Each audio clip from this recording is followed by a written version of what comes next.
Welcome to the table, pull up a seat. Two voices in the spotlight where the heart and the headlines meet. The world's got noise, but we move with grace, led by the Spirit, never flesh, never ego in the place. We talk about the nations, the storms and the shine, the things on your screen and the things on your mind. But we check our hearts first, cause the truth don't bend. Let the Spirit take the mic, let the wisdom descend. We're just two little Muppets with a God-given view, seeing through the chaos cause the light cuts through. When the world gets loud and the tensions rise, we say Spirit-led, not flesh advice. Hold up, what's the top? Does it line up right? If the flesh tries talking, the Spirit fight. Stay grounded in truth, keep faith in the lead, cause walking in the Spirit is everything we need. So welcome to the table, conversation in flight, where the Spirit guides the words and the Muppets shine bright. Yeah, a world full of noise, but we choose inside, led by the Spirit every talk, every night.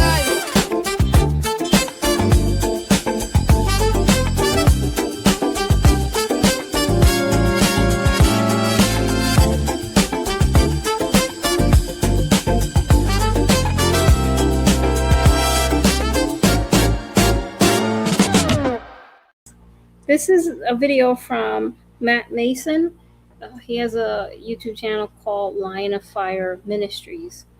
And he was just sharing how he cannot believe this pastor said this.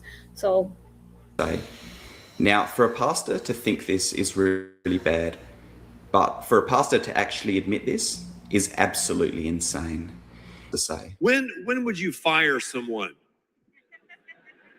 Disloyalty. Instant. Okay, immediate. Now, see, a lot of never business to be leaders, redeemed. Never. See, okay, yeah. Never well, a yeah, second that's the way. chance. Yeah. Fivefold Okay, ministry. now we're getting gone. to it. And I'm always listening. So somebody, and especially when people's guards are down. So I'll do a lot of fun things with my staff, and I will listen. Let their guard down. So when we have advance, like we don't call a retreat, we go forward. So when Advance. we do a leadership advance, Brilliant. we will work till late, and I will keep them there specifically till late, 12 o'clock at night, and then just let them talk. And I'm listening. One thing out of place, one thing in a conversation out of place, I know exactly where the person is. I actually believe every leader should be surrounded by fiercely loyal men and women. That's right. That defend them with their own lives. I believe it with all my heart. Yes. Because for the Church of Jesus to stay strong, the leader has to be protected. And you know, in a ministry like this, I just want to say this. In big platforms like our platform, we have to employ people. And sometimes people come and it's not, they're called to the man, they are called to the vision. And I tell people, you call to the man and then to the plan. You call to the man and then the vision. So if you cannot, I had a leader once, I'm saying a lot, I'll finish now. No, keep going. Are you kidding I had me? a guy that did a leadership a meeting in my place, and his opening statement was, well, praise the Lord, we are here for Jesus. We are not here to serve a man. That was the last meeting he had. The last meeting. He was out on his bicycle. I got rid of him, and he's... 1 Timothy 3, right? It gives you the qualifications of overseers and deacons. Now, you heard what he said. Does he qualify as a pastor, as a pastor? No, he must be trustworthy, right? Oh, sorry, here's a trustworthy saying. Whoever aspires to be an overseer desires a noble task. Now, the overseer is to be above reproach, faithful to his wife, temperate, self-controlled, respectable, I don't see that, hospitable, able to teach. I'm sure his doctrine is completely off. Not given to drunkenness, not violent, but gentle, not quarrelsome, not a lover of money, which I think all of these people are part of that whole prosperity gang. Not quarrelsome, not a lover of money. He must manage his own family well and see that his children obey him. And he must do so in a manner worthy of full respect.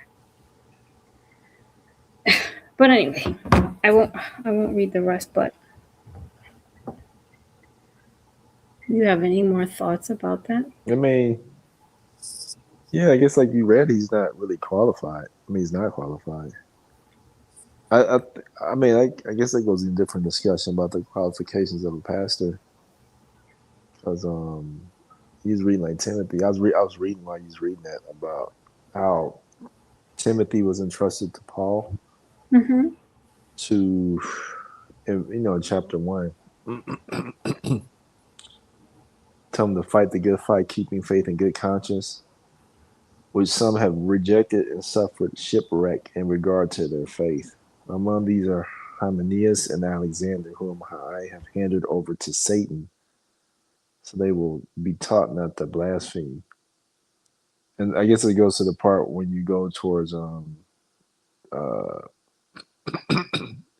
3, 1 Timothy 3. If a trustworthy statement, if any man aspires to office or overseer of the fine work. Yeah, these men also must be first tested and let them serve as deacons. I was talking about deacons in that one. I mean, it's just a lot of these people like that, guys like that, who that's what they preach. I mean, like I said, you can't be a preacher unless you have an audience. So Yeah, and these people have these big churches, and people come and will sit under all of that foolishness. I mean, he's talking about how the leader must be protected above everything. I was watching someone else who was doing a response to that video, and I said, but isn't the shepherd supposed to protect the sheep? He's talking about the leader is supposed to be protected at all costs, but you as the shepherd, you're supposed to ensure the safety of the sheep. That, well, I don't believe God entrusted him into these people into his hands, but he's a pastor, so he should be looking over the sheep yeah, I was and looking him up. guarding So them. he's founder and senior pastor of the Christian Revival Church, Uh-huh. one of South Africa's largest multicultural churches. Yeah. They've grown significantly with locations in South Africa and internationally. So that's like a mega church, then, is it? Mm-hmm. Yeah, because he even mentioned about, when myself and all the other gentlemen there have these big platforms. But Uh-oh. since when? Did Since you when? say that in there? He divorced his wife. Did you have that? Oh, he said that?